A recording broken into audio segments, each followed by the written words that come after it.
देखना देखना ये पानी के अंदर से गुजरते हुए पिघली हुई बर्फ़ का जो पानी है वो रास्तों के ऊपर खड़ा होकर के रास्तों को भी बाधित कर रहा है, पूरी तरह से बाधित कर रहा है।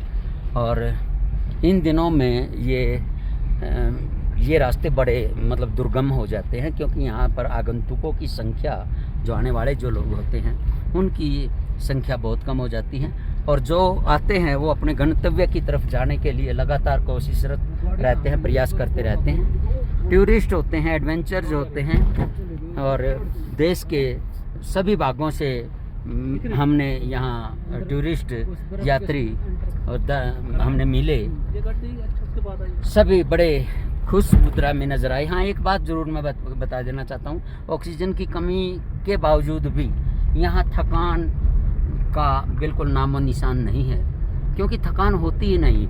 इतना शांत और इतनी शुद्ध हवा, मौसम भी एकदम से खुशनुमा, तापमान एकदम से बियरेबल, सहन करने योग्य, और हवा तो मैं हवा की तो जो बताना चाहूँगा इतनी ताज़ा और शुद्ध है कि एक बार तो ऐसा मन करता है कि क्यों न यहीं के होकर रह जाएं। बहुत मस्त माहौल।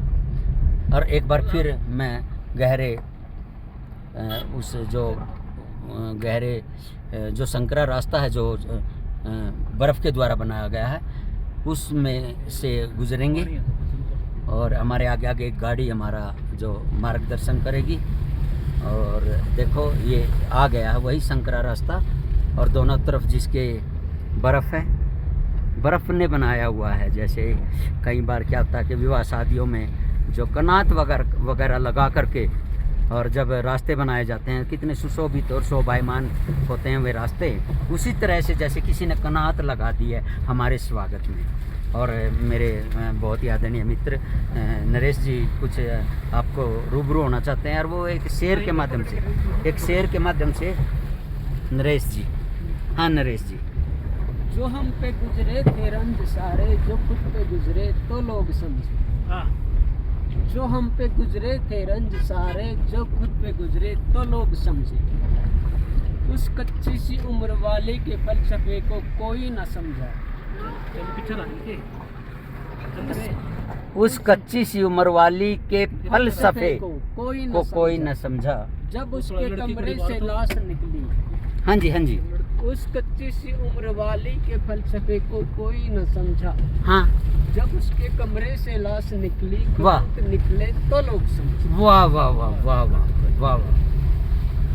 तो ये फलसफा शब्द का जो आपने बहुत अच्छे तरीके से प्रयोग किया, मैं समझना चाहूँगा इस फलसफे से यहाँ जो नायिका है उसका क्या संबंध है? नायिका का उससे भी ऊंचे पहाड़ ये देखना, ये जो 40-50 फीट ऊंची, कम से कम 50 फीट ऊंची बर्फ की परत है। ओह कितना संकरा रास्ता। और देखो आगे टूरिस्ट बाहर निकल करके कोई हाथ लगा करके बर्फ के ऊपर लुफ्त लेते हुए अपने ओए होए, अगली गाड़ी पर फेंक करके ओए होए, यही रोमांच। ओह कितना रोमांचित, ये कितना मनमोहकर, कितना एडवेंचर मैं इसको कहूँगा, और कितना बढ़िया दृश्य है। और मैं समझता हूँ जो हमारे प्रकृति ने भी हमारा साथ दिया है, एकदम से आसमान पूरी तरह साफ है, सुंदर है, और गगनचुंबी चोटियों के ऊपर नीला आकाश ओए होए अपने आप में। अच्छा, बिल्कुल बिल्कुल नरेश जी, एक बार फिर आपके सामने जहीन तबका, दोबारा बताइएगा सर। वो गांव का एक जहीन तबका, वो गांव का एक जहीन तबका उस सड़क के बनने से क्यों खपा था। अच्छा सर। वो गांव का एक जहीन तबका उस सड़क के बनने से क्यों खपा था। हाँ जी, हाँ जी। जब उनके बच्चे जो शहर गए थे कभी ना लौटे तो लोग समझे। ओए लारे याहू, आप तो क्या गालिब को भी फेल करते हो। वाह जी, वाह जी, बहुत। देखो जी, मैं समझता हूँ जो पहले वाला जो आपने अंतरा सुनाया हमें, उसी अंतरे का दूसरा भाग था ये, क्योंकि तो ही लोग समझे। अरे वाह, बहुत अच्छा लगा। और ये पहाड़ियाँ देखो बिना बर्फ़ की आ गई हैं, और मैं बड़ा अच्छा लग रहा है। बहुत बढ़िया, बड़ा खुशनुमा। एक बार फिर संकरी घाटियों से, संकरे रास्तों से और ऊंची ऊंची बर्फ़ की परतों से गुजरते हुए, और देखो यात्रीगण और टूरिस्ट जो हैं वो किसी भी तरह का उनके दिल और दिमाग में खौफ नहीं है। बड़े आनंद का, रुक जा गुरु न जान दे, बड़े आनंद का, बड़े आनंद का भी भौर ले रहे हैं। बड़ा चला यार, यहाँ बड़ा मर जैसे दिया।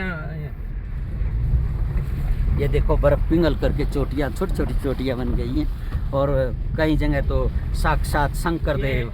एक गाना नहीं ओहरे ताल मिले नदी के जल हाँ हाँ हाँ हाँ, सुनाइए जी आगे। सुरेंद्र की आवाज बहुत बढ़िया।